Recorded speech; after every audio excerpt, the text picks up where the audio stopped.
Tenemos otro relato de Josefo. En ese tiempo llegó a Jerusalén un egipcio que simulaba ser profeta. Obviamente, esto tiene que ver con la evaluación de Josefo, que simulaba ser profeta. Y quiso persuadir a la multitud que ascendiera con él al Monte de los Olivos. El Monte de los Olivos se encuentra al este de la ciudad de Jerusalén. Ayer, precisamente hablando de Jerusalén, aludí al Valle del Cedrón. Al occidente está la ciudad de Jerusalén, la ciudad vieja de Jerusalén, el monte del templo, el valle del Cedrón, y luego hacia el oriente está el monte de los Olivos, que se encuentra a la distancia de 5 estadios de la ciudad. Les dijo que desde allí verían caer por su orden los muros de Jerusalén y les prometió abrirles un camino para volver a la ciudad. Y es interesante porque obviamente este texto nos recuerda otra historia del pasado mítico de Israel, en donde también los muros cayeron, que es la historia de Jericó. Cuando Félix oyó tales cosas, ordenó a sus soldados que tomaran las armas. Salió de Jerusalén con muchos soldados de caballería y de infantería y atacó al egipcio y a los que estaban con él. Y mató a 400 de ellos e hizo prisioneros a 200. En cuanto al egipcio, eludió el encuentro y se escapó. Ahora, como vemos, tenemos más de una historia. Y eso significa, como estudié de uno de mis grandes maestros, el gran historiador y de la época del Segundo Templo, el profesor David Flusser de la Universidad Hebrea de Jerusalén, en ciencias humanas, a diferencia de las ciencias exactas, cuando empiezan a aparecer más y más testimonios que indican un sentido determinado, significa que algo está pasando. Es decir, son un indicativo de que estas fuentes parecen aludir a un fenómeno que está sucediendo en la sociedad, por la cual produce estos líderes y encuentran realmente respuesta en el público. Ahora, obviamente, los que están participando en el curso dicen, pero ¿cómo sabemos realmente que estos relatos no son simplemente una fabricación literaria? ¿De qué manera lo podemos probar?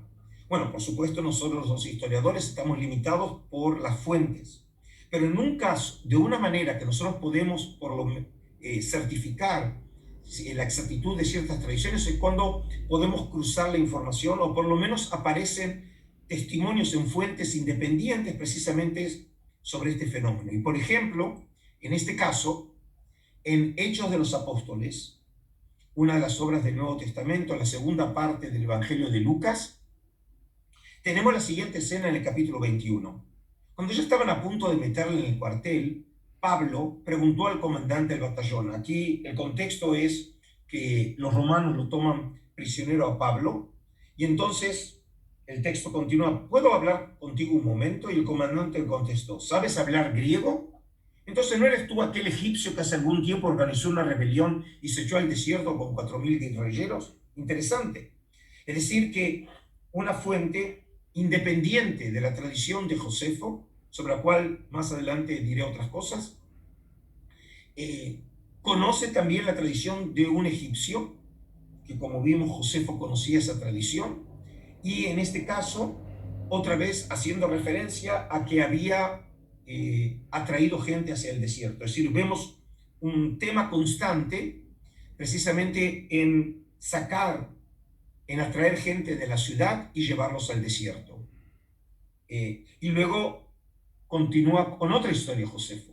Siendo Fado procurador de Judea, un cierto mago de nombre Teudas persuadió a un gran número de personas que llevando consigo su bienes lo siguieran hasta el río Jordán.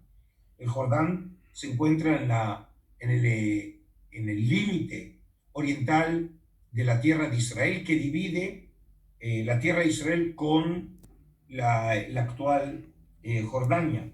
Es decir, precisamente para llegar al Jordán hay que llegar al desierto. Afirmaba que era profeta y que a su mando se abrirían las aguas del río y el tránsito les resultaría fácil. Interesante.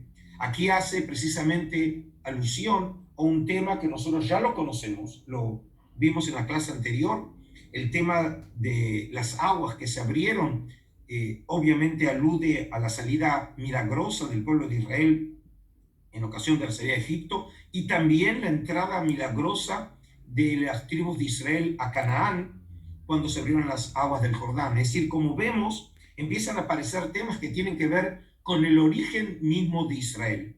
Y el tránsito les resultaría fácil. Y con estas palabras engañó a muchos. Pero Fado no permitió que se llevara a cabo esta insensatez. Envió una tropa de a caballo que los atacó de improviso, mató a muchos y a otros muchos hizo prisioneros. Teudas fue también capturado y habiéndole cortado la cabeza, la llevaron a Jerusalén.